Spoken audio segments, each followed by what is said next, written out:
Happy New Year and welcome back to our first episode of 2025 for Yes. Conversations with Karen and Kat. Hey, I know, I am right? Karen Scott Green, And I'm Kat Hardrick. and today we are thrilled to have Courtney Robinson with us.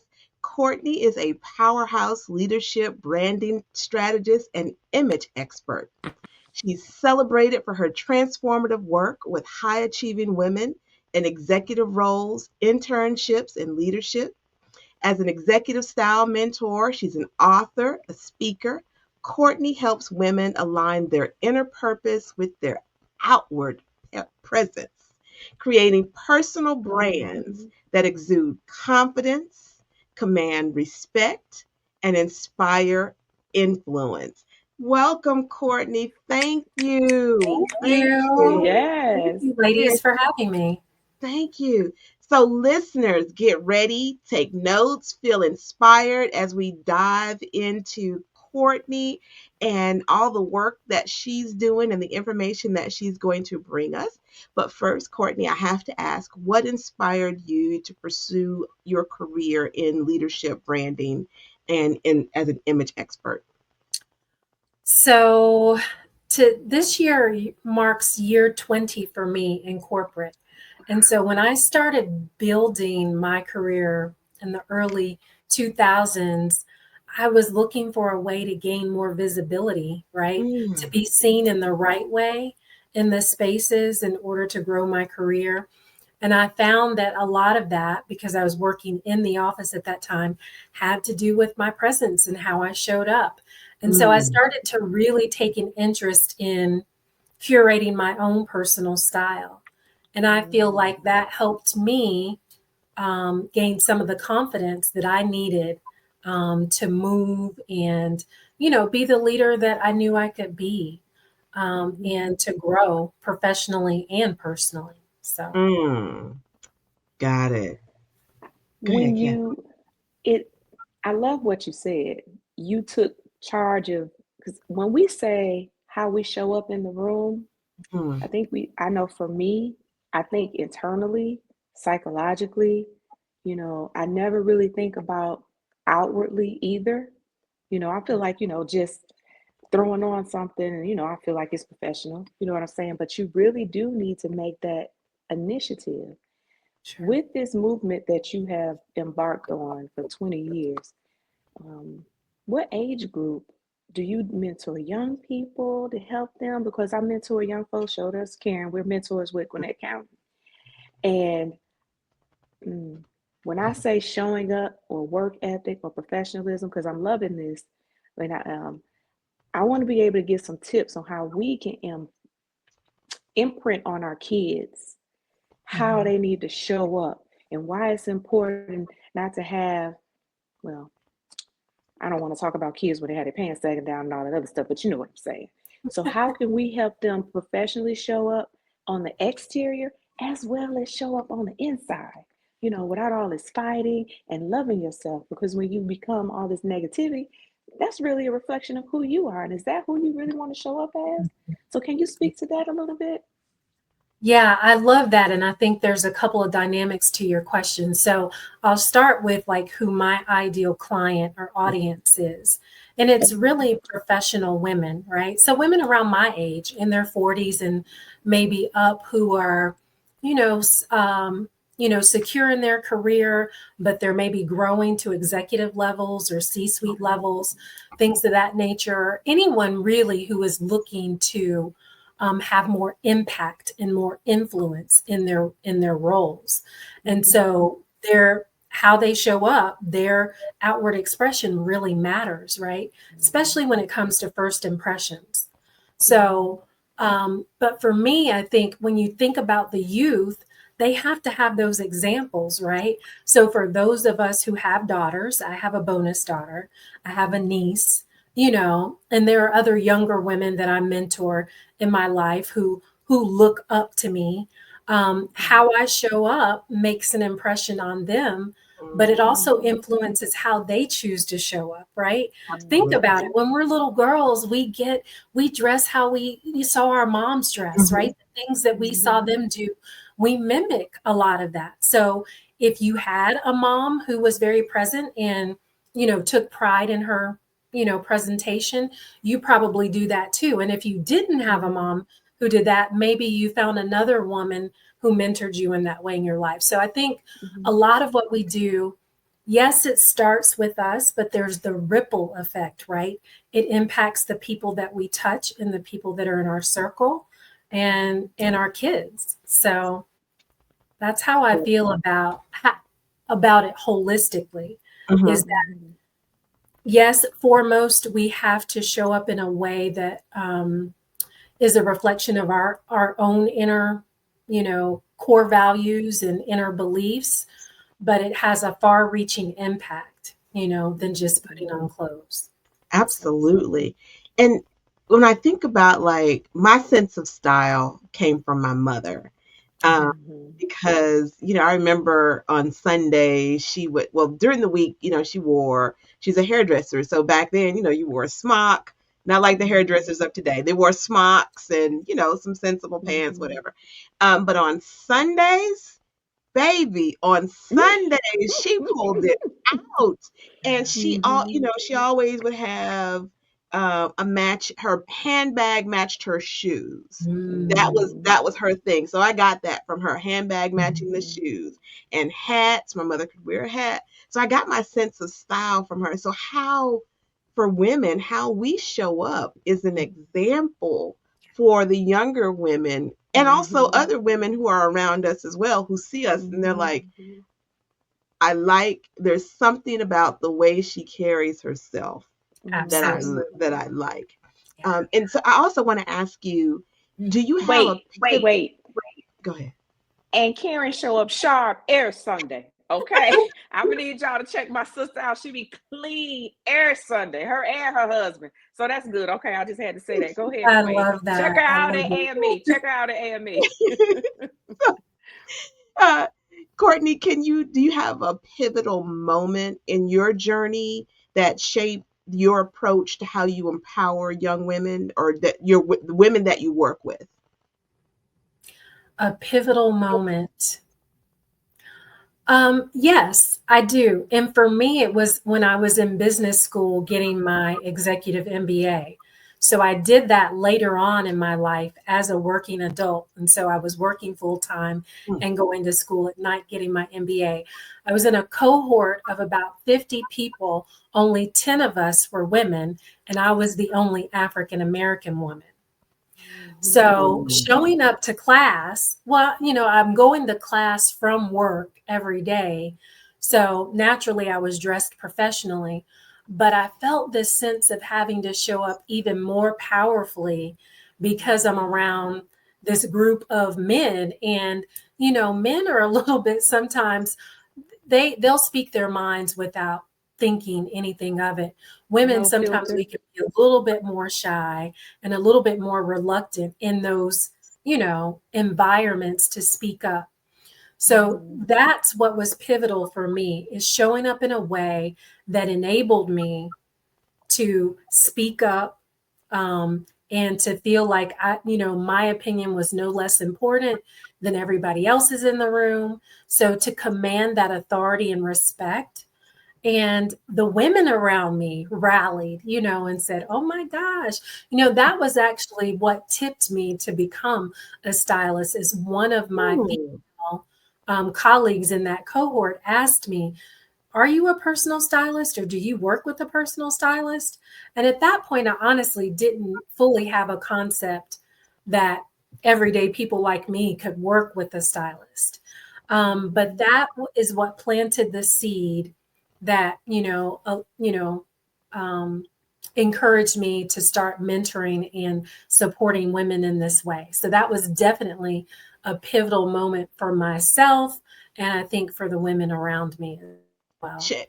Shaping the way that you show up in the world. Can you talk about your signature purpose, palette, persona framework? Absolutely. That's one of my favorite things to talk about. So, a little over a year ago, I was really praying about how I could differentiate myself in the space of being an image expert and a leadership branding Mm. strategist. And God laid 4 pillars on me. And those pillars are purpose, poise, passion, and presence.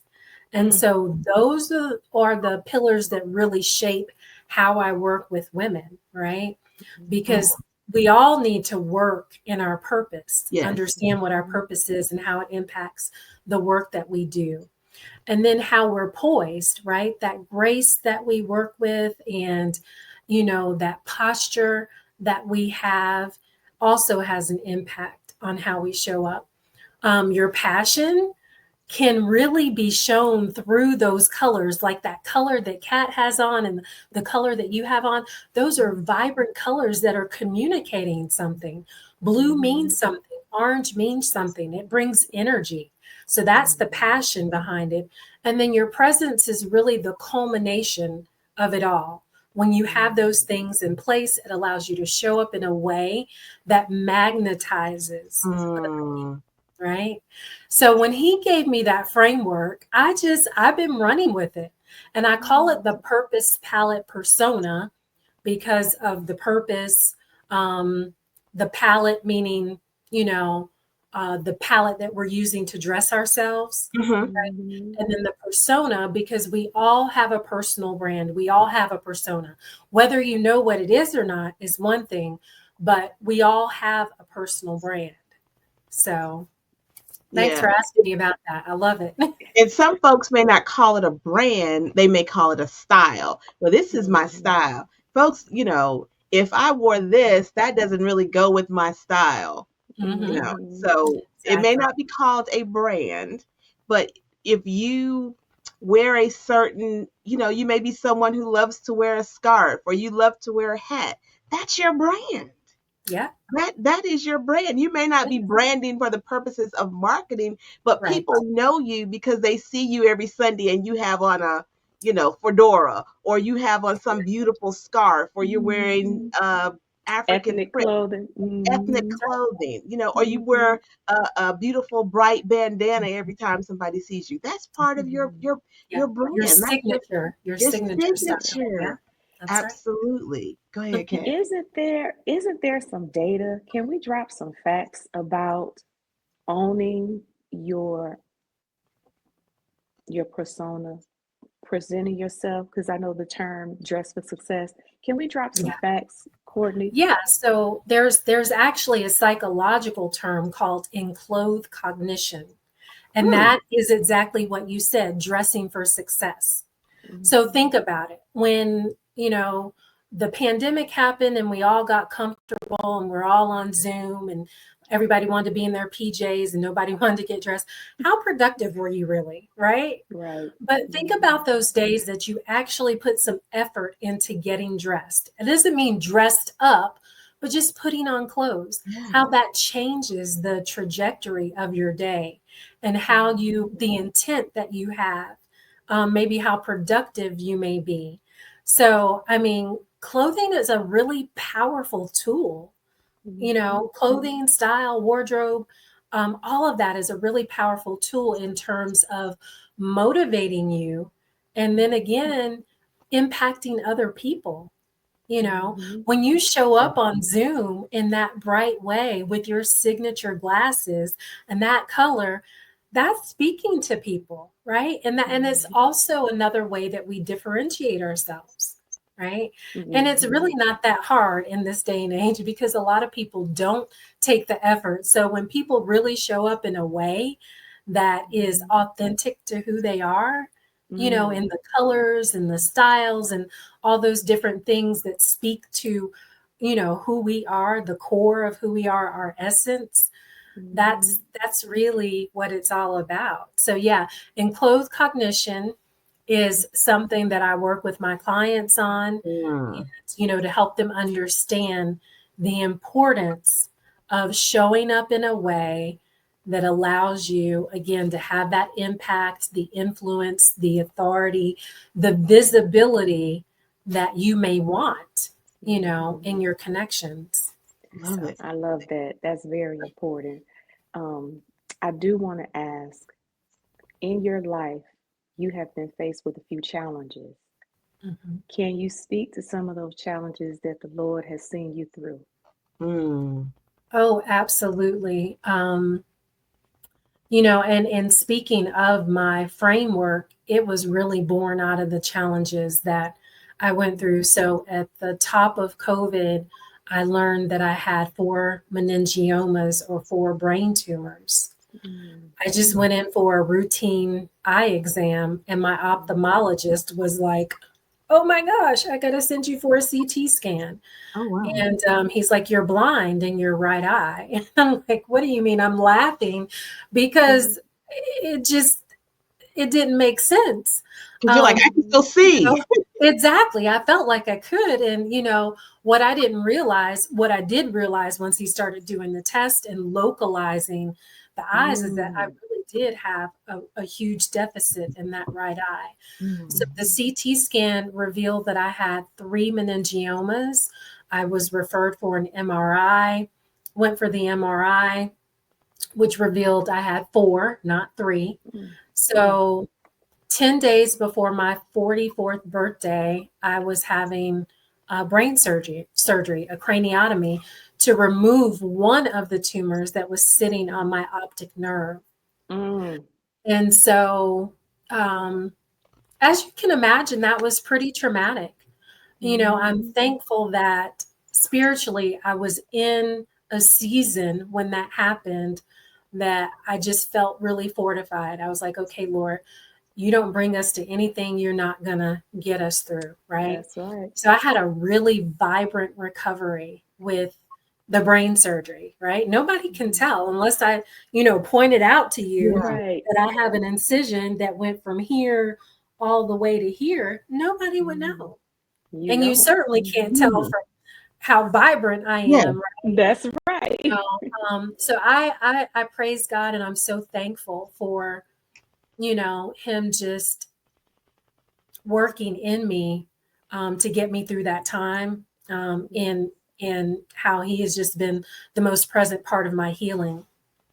Amen. What we didn't know, and I did not learn until literally about a month ago, was what the cause of those tumors were. I mean, even, my, doctor said to me, the neurologist and the brain surgeon, there's like, this is very unusual to find that many tumors in a Mm. female, and a Mhm. black female at that. Mm. Mm. I didn't know there wasn't a lot of data, and I actually ended up signing, um, uh, what do you call it? I should know the form off the top of my head, but a consent form for them to Mhm. use my data so they could A have medical research. release. Yeah, so they could have research for African American woman my age to understand, Mhm. to be able to help, Yeah. other women that come along that experience the same thing to have that data. But Mhm. anyway, make a long story short, it wasn't until last month I got a text from my goddaughter's mom because she and I had a conversation about the contraceptive that I'd been on for quite a while. And she shared information that she had found online about the fact that Depo-Provera, which is the contraceptive that I was on, Mhm. had been linked to brain tumors in women. Mm. Wow. And um, I just remember shaking my head and being all this trauma that I had previously kind of rising up again in terms of, not really knowing, but now I know. And then being Mhm. a little bit, well, not a little bit, but a lot, there being all of this Yeah. disappointment, right? Mhm. Um, I still work full time in clinical research. And so for 20 years, I have supported a career in an industry that is supposed to be helping people be safe, right? Have Mhm. drugs and devices and things, be developed in a way that is safe for them. Yes. Mhm. And here I Mhm. was ingesting or taking something, having an injection of something that was harming me unknowingly, right? Because Mhm. there are all these regulatory, regulations and laws that are built around drug development that are Mm-hmm. designed to protect patients and subjects that are taking these things. And so this drug had to go through at least a 10-year development to even get approved for use, right? Depo is not new. It was out back in the 90s. Yeah, Oh, it was exactly. before that, wasn't it, Courtney? Is it It's 70s? been, yeah, it was, I can't remember and I know we talked about it, Kat, but it was long before that. It's been around a long time. And Mm-hmm. actually, I think it was in the 90s that they found the data that there were some connections. And there were other countries who decided to put that on their label, right? So that people would have the right information about what the potential risks for this drug were. Yeah. The US, for whatever reason, decided they did not want to put it on their label. So Mm. I'm at a disadvantage because my medical providers, my GYN, and where I was getting this, they couldn't tell me that was a risk, and I didn't know. Mm. And I, that was the birth control of choice for me. And like I yeah. said, I've Right. been on that half my life.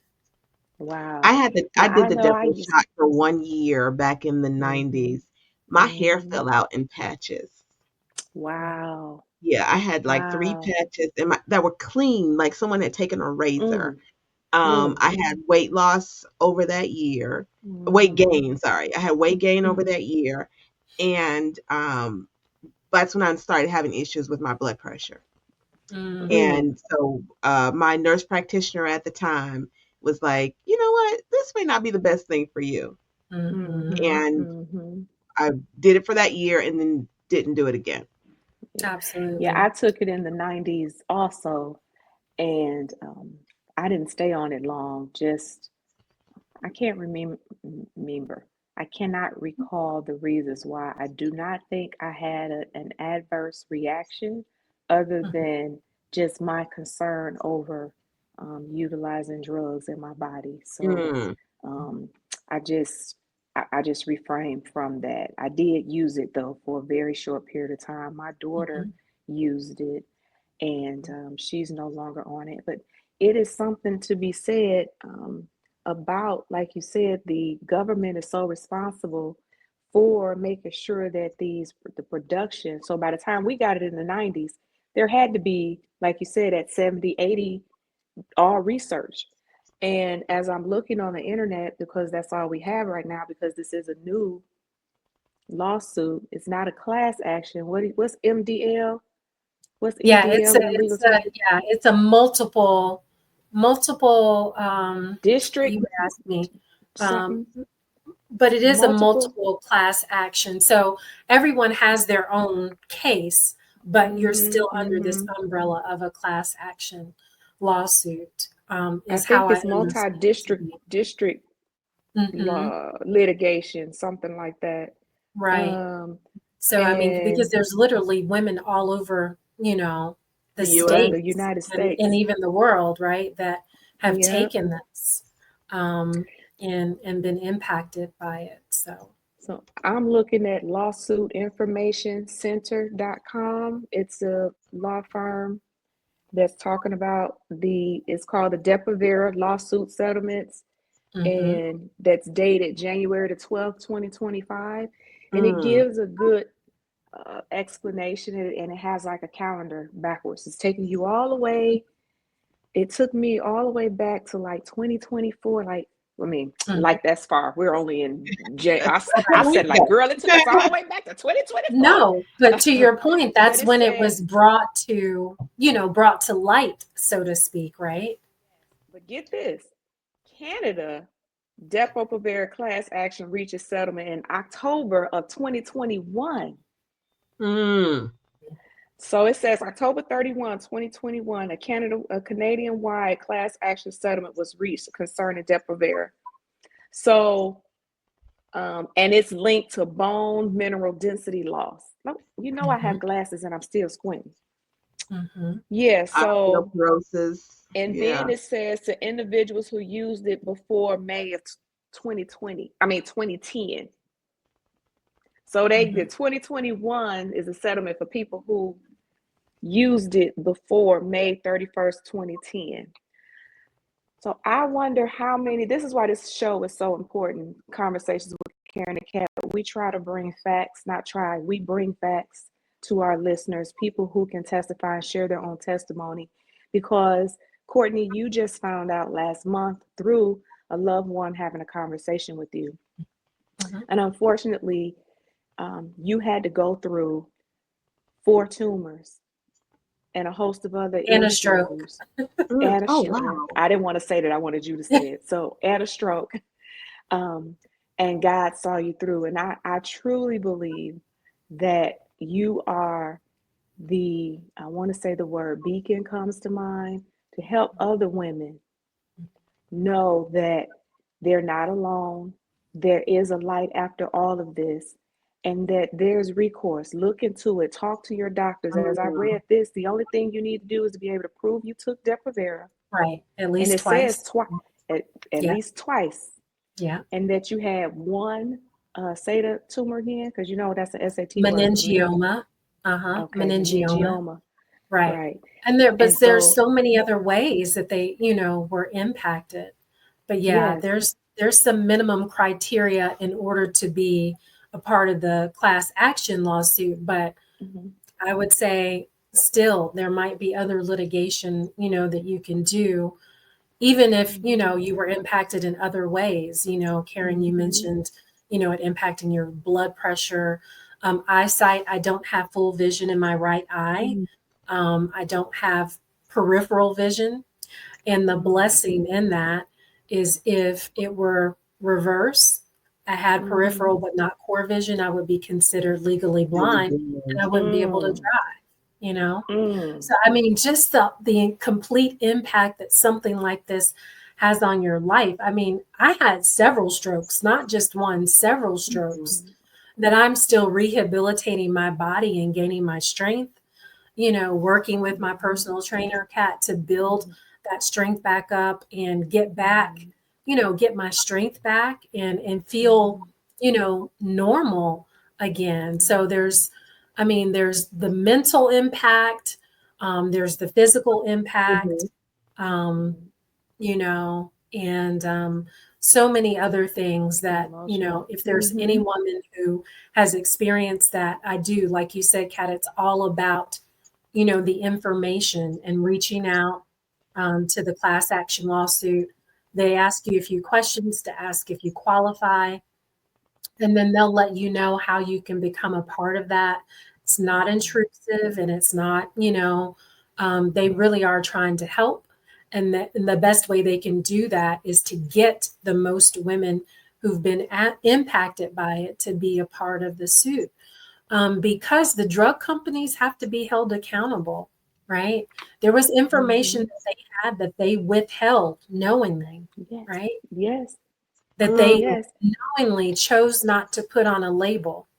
If I don't know, I can't make the decision not to take something, right? Now, say it, finish. I'm sorry, I mean to interrupt you because I'm terrible with that's the importance of taking agency over our own health, right? Understanding the things that we're putting into our body and the effects and the risks. But if those aren't made known, how else are we supposed to know, right? Yeah, that's what I was gonna say. How do we know? Because Lord, like, it's something in me that just said, and that's just who I am. Like, that's a part of my brand. I don't put everything in my body or on my body. I'm a DIY girl. I would make my lotion, make my toothpaste. I blend strawberries to try to make my own toothpaste. But there are just some things medically, I can't make ibuprofen. I'm trusting our government to do what they're required to do to ensure that these manufacturers place human beings over profit. And when I read this, I only get more upset. Pharmacia is pharma and CIA and Upjohn. The original NDA holder for Depo-Provera, which was acquired by Pfizer. This entity is accused of failing to address safety issues with Depo-Provera prior to Pfizer's acquisition. I'm still on the same website, y'all, lawsuitinformationcenter.com. And it talks about Prasco Labs, Greenstone LLC, Viatris, Viatris, Viatris Incorporated, and then Pfizer at the top is the primary defendant. You know, Pfizer has maintained control over Depo-Provera's production and labeling since acquiring Pharmacia and Upjohn in 2002. And I guess Pfizer is at the helm too because it's a parent company. So if the information was withheld from them, and I mean, Courtney, I don't know if this is in your ballpark with studies, but does Pfizer have a responsibility to go behind the Pharmacia and Upjohn to how is Pfizer to know that the Pharmacia and Upjohn withheld information upon acquisition? Well, that's Well, I really mean, for a court to determine. you have to do due diligence when you acquire anything. Whenever you become the owner of any type of drug or substance or whatever that you're selling, you're promoting, you know, it's your responsibility to make sure that the label claims are accurate and true, right? And the FDA has some, you know, requirements of what should or shouldn't be on a label. I don't know who made the decision not to put it on the label. I just know that we know that there are other countries, probably namely Canada and other places, who decided this information is important enough to put on the label and to give people the choice, right, about whether or not they want to take this. This country stinks at being transparent. We have items in our food that other countries won't even put in our food because it has proven to cause cancer and other diseases in the human body. There are things in this country that is in our food that we use to clean stuff with. Like, are you kidding me? We're eating blood from beetles. Look that stuff up. And people don't label that. And it's ridiculous. And then you talk about medicine that we're using to help us manage our bodies so that we don't have unplanned pregnancies. And the trade-off is my hair falling out, I'm getting a brain tumor, I'm losing my sight because you're concerned about selling millions of, and I mean, you know how much money these people making? And how many women? Like, we have two people right here, Karen and you, and millions of other women and families, because it impacts your husbands, your sisters, your mothers, it's everybody. And how many people may have even transitioned as a result of it? Absolutely. I'm a little burned up. I'm sorry. Absolutely. Yeah, I mean, I definitely stay in prayer, because it doesn't benefit me to be angry about it, but I definitely have strong feelings and, feel sorry. Like you said, I'm sure there are some people who have transitioned.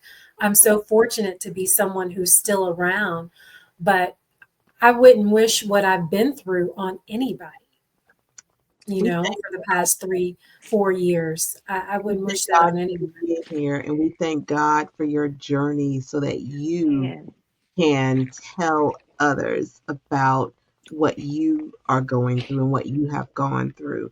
And I pray that your health continues to get better, that you continue to feel, just magnificent. That is my prayer for you, sis. And I hear that your faith also is a large part of your work, and it's a large part of who you are. And how do you bring that? How do you bring your faith into your work? Well, it's the foundation of who I am, right? And that's one of the things I really try to bring to the women that I work with is that, you know, our appearance is nothing more than who we are in Yeah. Christ, right? Mm-hmm. And how we edify and glorify Him through how we choose to show up. And Mm, so, yeah, that's at the core of who I am, is just being, so grateful and thankful for God's presence in my life, the Holy Spirit that lives within me. And I don't know, I want people to see that, I don't want to say it. I want people to see it and feel it, That's right. through working or having an interaction with me. Um, and so I feel like whether you identify as a Christian or not, everybody has these beliefs, these deep seated beliefs mm-hmm. they have, right? And they can relate to that. And so that's the angle that I try to take without, again, saying I am a Christian or I'm a Yeah. Christian entrepreneur. It's Mm-hmm. all about what are those values that I'm holding on to and that I'm promoting or sharing through my business that people can't help but see Christ in me, right? Let them Mm-hmm. see it. Right. Let them see it in you. Let your work speak for you. Absolutely. What are some actionable steps that women can take to align their purpose Mhm. with their presence? So, I, what can they do? I What can think we that's do? a great question. The first thing is to sit down and really identify what those inner values and those core beliefs are, right? Mm-hmm. When you're rock solid about that, clarity is everything. Mm, Clarity about your purpose and what you're here to do, what God has put you here to do, that will be your guiding light, right? That will be the beacon that you need that will kind of lead you through those steps. So, that to me is the very first step, is just getting very clear on what those values are, those non negotiable inner mm, beliefs that guide your thoughts and your actions and your decisions, right?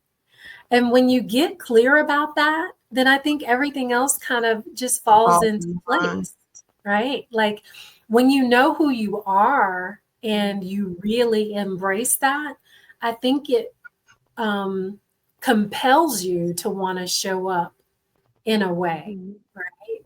Like, That's authentic to who they are. absolutely. So, I what love the is your? And non-negotiables. I love that too. What is your ultimate vision for the women you work with? And how do you hope your work can change who they are or how they show up? Not who they are, but how they show up. Yeah. Well, my ultimate vision is that every woman would see herself as a leader. Whether you have a leadership title or not, you are leading in some way. You're leading your family, which is your first Mm-hmm. ministry. And you're leading in places where you may not even realize. And so I want women to take hold of that. I want them to feel comfortable and confident in that and have the boldness, you know, to live in that authenticity that you just Uh, talked about, because that's what's going to help other women and other Mm-hmm. people around you, right? It's that Mm-hmm. ripple effect again.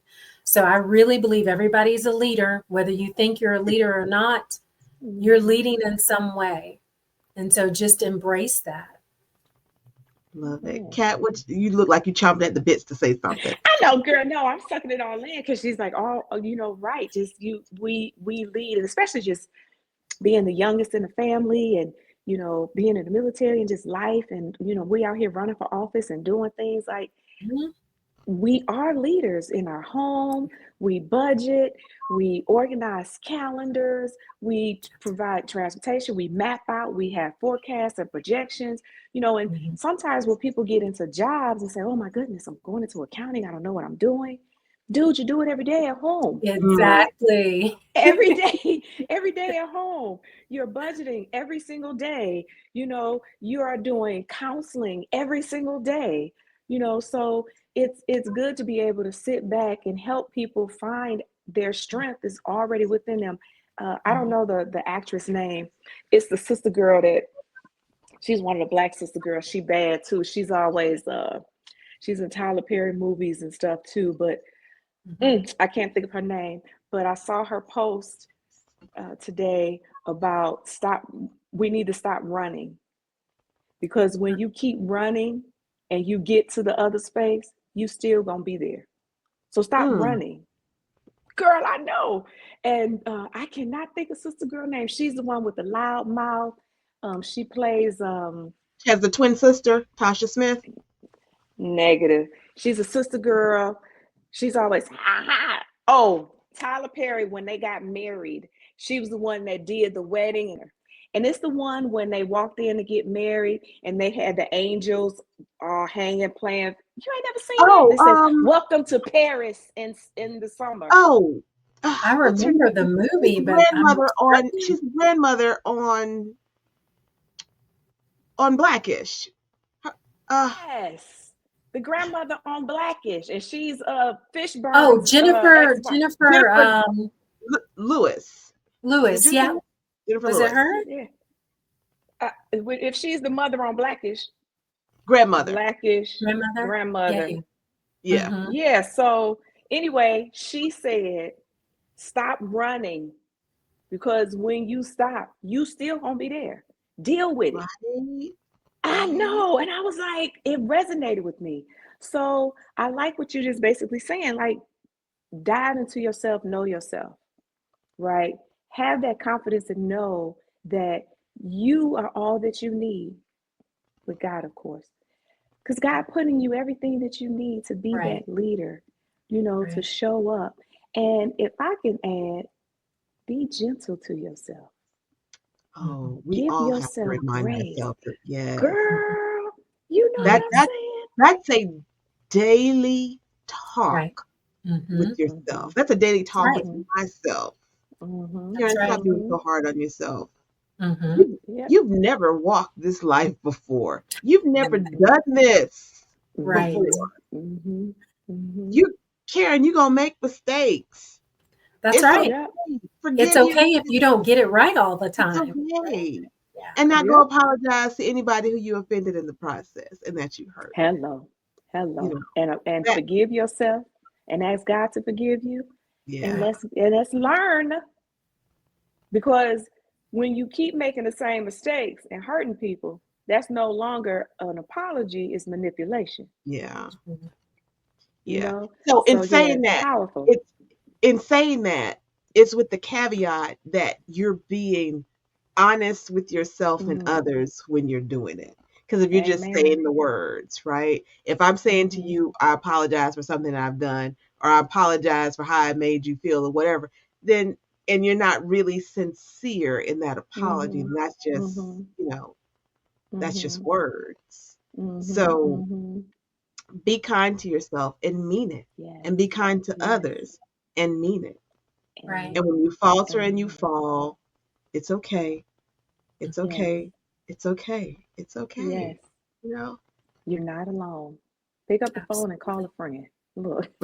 So listen, one of the last things we want to ask, I know you're a busy woman, I want to let you go.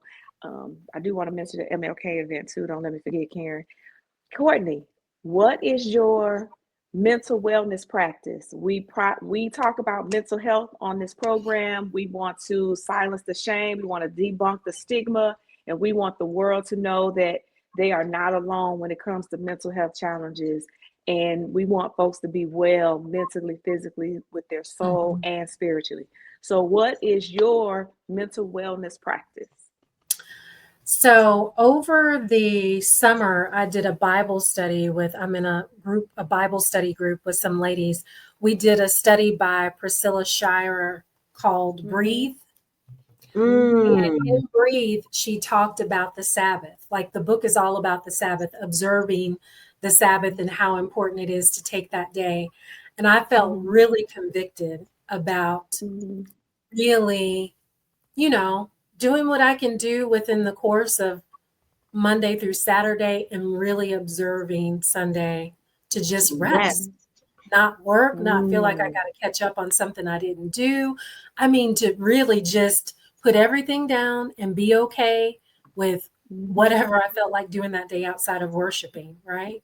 That's right. And that has made the biggest impact on how I feel. I actually feel like I'm able to do more by taking that day of rest than if I didn't, you know? It just really causes you to be more intentional about the time that you are spending, setting barriers or boundaries, right? Yep. Yeah. Boundaries is the word I'm looking for. And being a really good, steward of your time. Yes. So that's how I keep my mental, and learn how to use that 2-letter word no.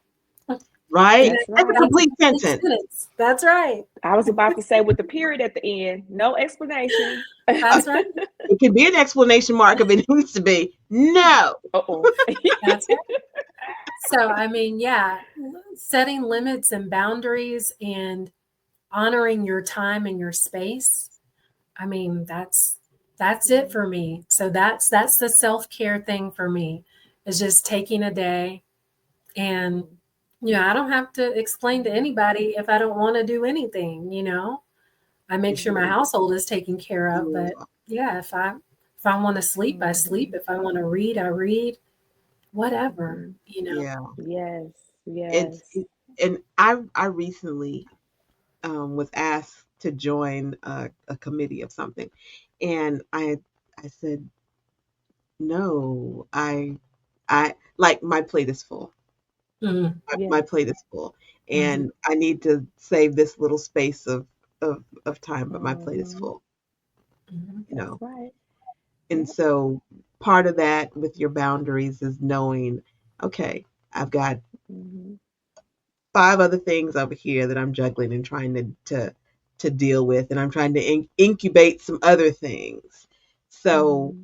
it's okay to be like, Mhm. no, I've not right now, Mhm. Mm-hmm. or just Mm-hmm. no. It don't even have to be not right now. It could just be No, thank you. thank you, no, thank you, Mm-hmm. thank Mm-hmm. you for thinking of me, but Right. thank you.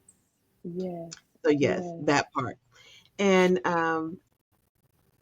thank you for joining us, Yeah. Courtney. We really, Yes. I've enjoyed this conversation. Yes, Yes. likewise. Thank Yeah, you for having me. I enjoyed talking to you, hearing your journey, and Mm-hmm. Kat and I will be praying for you, your Yes. continued health on this journey, because it is a journey, right? Yes, Mm-hmm. So it we, is. we pray for you, and I pray Mm-hmm. that when you're working with these women, that they see the God in you, because I Amen. don't know you, but I see it. I see the Yes. sincerity, and your authenticity does come through. Even Mm-hmm. through this screen, I sense all of Yes. that. So, Yes. yes. Yes. And to our listeners, as Amen. always, we thank you. Go ahead, Miss Catherine. Yeah. We're doing our MLK Day food drive. Ooh, forgive me. I Forgive know. me. I was like, don't let me forget to say that because I want to Forgive say it. But me. listen, that's why we got to talk about it right fast. So, Go ahead. Go hey, ahead. listeners, everybody, go to karenandcat.com, karenandcat.com. We have an MLK Day page. Click that page. Sign up if you are in need of food or any type of support. You just want some prayer warriors to love on you, give you words of encouragement. We would love for you to come on out. It's January the 18th, which is Saturday at Lenore Park in Snellville. So check us out. The lines will open up at 12. It's a drive-through, so stay in your car. We'll be handing out food. Let me to have the food truck out there, so you know how Hank puts it down. We're going to have the Gwinnett County Sheriff's Department Community Outreach Team, LT Harris and Maddox, and all of the other members of the Community Outreach Department. And we're going to have a host of other folks out there. So please, if you have time, you want to volunteer, please come on out and volunteer. We have 2 opportunities to volunteer on today. When this airs, you can volunteer as well as on Saturday, the 18th. So again, go to go to karenandcat.com, go to the MLK Day page, and all of the information will be there. And listen, Let's band together and make this a wonderful, joyous time, because any one of us can be in a space of need. And it's our job, in my opinion, and why me and my friends do this is because we know that together we can make a positive impact, and no one is alone. And that is the worst mental illness, is feeling alone. And you're not Mm. alone. We're here to help you. We're going to have words of encouragement and resources. And I just want to say hi. So when you come out, make sure you lay eyes on me. I'll be the lady in orange. Hello. And So I'll have something blue. I know, right? So please come on out. And if you have a group, a SOAR, your Divine Nine, your church, your school, come on out and represent, because the more of us out there to show the community that we are each other's keeper, the better it will be. All right. So again, KarenTheCat.com. The MLK Day Food Drive is on Saturday, January the 18th at 12 noon. And it's first come, first serve, one bag, one car. So please, family, don't have 12 families in one car. I know how hard it is. I get it. I'm sorry. But we only can do one box of provisions for one vehicle. Change the And car. Come back with yeah. a different driver. But don't be the same person coming through the line. And it's So, rain or shine. yeah. It is rain or shine. So I'll end it with that. So see you guys tomorrow on Saturday, January the 18th. Yes. And again, volunteers can also sign up at KarenandCat.com. Yeah. So, Donations can be made at letameat.com if you wanted to donate. and you're taking any size donations. Is that right, sis? Girl, I'm taking any size donations. I don't care what it is, because this is a love. What am I trying to say? When you do something out of your heart. So Love offering. yeah, We call it a love Mhm. offering. it's a So love again, offering. yeah, Mhm. KarenandCat.com. When you go to our page, this is what the main page looks like. Welcome to our website. And right here at the top of the page, it says MLK Day Drive-Through food giveaway. Click on that and you go down. You have all the information about the event starting at noon, the address to Lenora Park, which is 4515 Lenora Church Road in Snellville. And you can register, and you can also sign up to volunteer. And so make sure you do that. Mm-hmm. You'll get this episode Friday, which is the 17th. And you will have, if you're available on Friday, there's an opportunity for you to help pack up the food and Yeah. other things so that we can serve the public. And Yes. this is my girl's fourth year putting this event together. Oh. So this is started by very own Catherine Hardrick. I'm going to stop sharing at this point. And Yeah. yeah, Awesome. Yeah, I'm thank you modest. for You know doing I don't that. like all that, girl. I know you Yeah, don't. I I know know. you don't. That's why I had to I say it know. I because I know know, who you right? I'm are. shrinking as I go. See, I need help, Courtney. I need help. Hold up, stand up tall. That's right. Claim Yeah. it. But yeah, Get your yeah. flowers. So What we just talking about? that's What we just right. talking about? Get Hey, your hey, flowers. Courtney, what's your website so people can sign up and find you? Oh, it is, well, I can drop it in the chat. Give me a second. Well, oh, Point. yeah. So we could put that on so people can find Yes. Courtney. Y'all, she's bad. Courtney Robinson is bad as in good. Oh, She's bad. So make sure y'all check her out and get some information and learn and grow.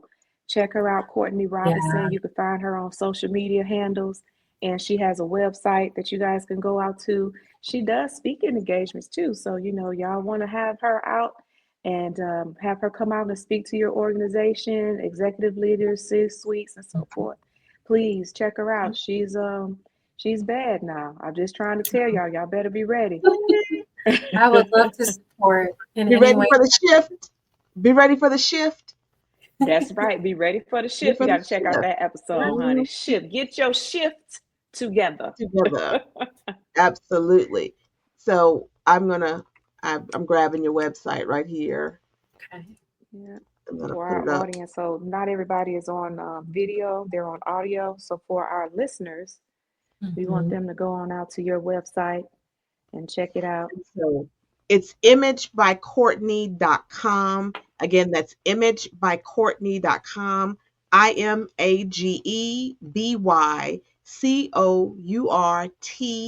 imagebycourtney.com, imagebycourtney.com.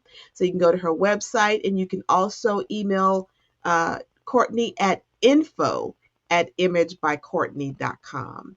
You can, and her Yes. contact information will be up on our webpage tomorrow.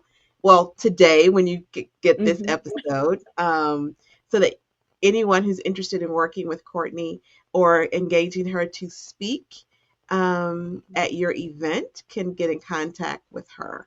And again, that's Yes. imagebycourtney.com. Thank you. Yes. Thank you so much. Absolutely.